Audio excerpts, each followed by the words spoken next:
700 years before this, Isaiah prophesied. He said that there would be a voice of one calling. In the wilderness, prepare the way for the Lord. Make straight in the desert a highway for our God. Every valley shall be raised up, every mountain and hill made low. The rough ground shall become level, the rugged places a plain. That voice in the wilderness was John.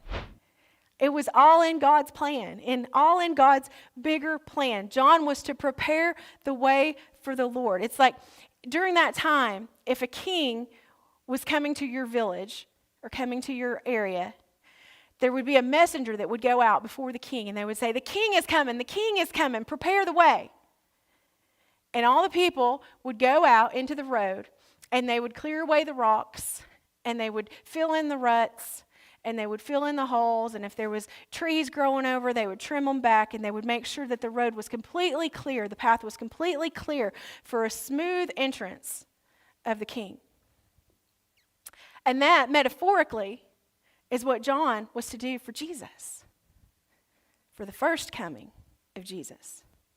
And that's what we're to do for the second coming of Jesus, because he's coming back. He's coming back. But when he comes back, he's going to reign and rule on the earth. He's sticking around. He's staying.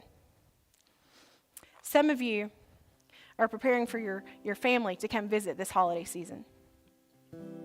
And depending on who it is and how long they're staying, depends on how much preparation you put into that, right? Because, if they're just coming for dinner, you're probably not going to change the sheets. I wouldn't. But if they're staying for a couple of nights, you might wash the sheets on the guest bed, right? If they're going to stay for a while, depending on who it is, you might go ahead and make your appointment with your therapist and renew your Prozac. We prepare differently for different guests, right? But how do you prepare for the coming of the Lord? How do you prepare for the coming of the Lord, for Jesus, to smooth out the path for him to come, not just to visit on Sunday morning,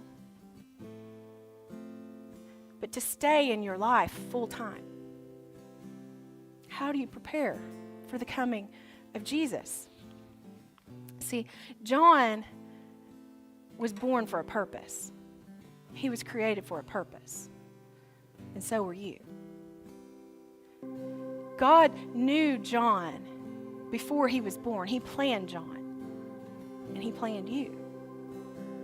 Now, your mom and dad may not, or they may have. But God did. God planned you. For this exact time and for this exact purpose. For this exact purpose, to know him and to make him known.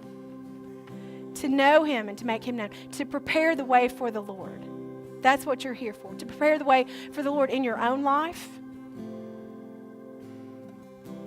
To make the path smooth for him in your own life. I want you to think about this. I want you to think about it this morning. I want you to think about it when you go home. I want you to think about it all week long.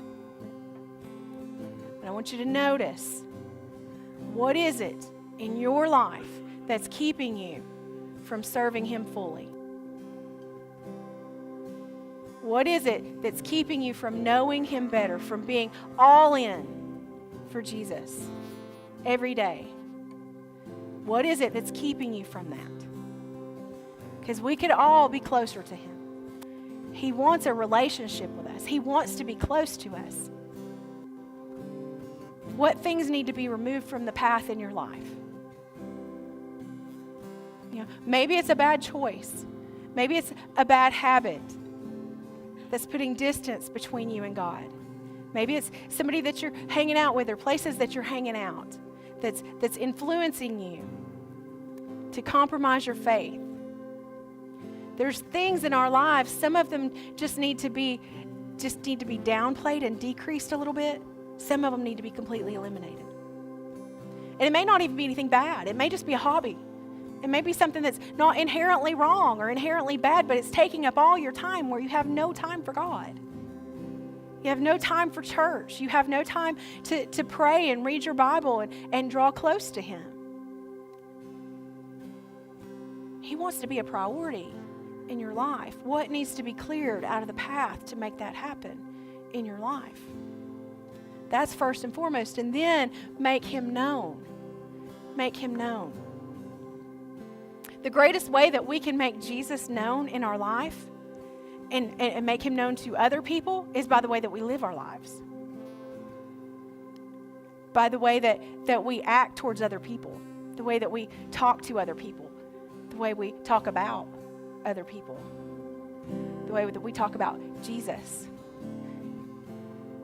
You know, do you live your life in a way that honors God? Do people know that you're a Christian? Or would they be surprised to find that out? Don't let your life discredit your testimony. Live your life in such a way that you represent God well. That you represent him well so that you earn the right to speak into other people's lives and tell them about him. Represent him well. Be like John. Be ready. Prepare the way of the Lord. And be like Mary. Let your soul magnify him every day.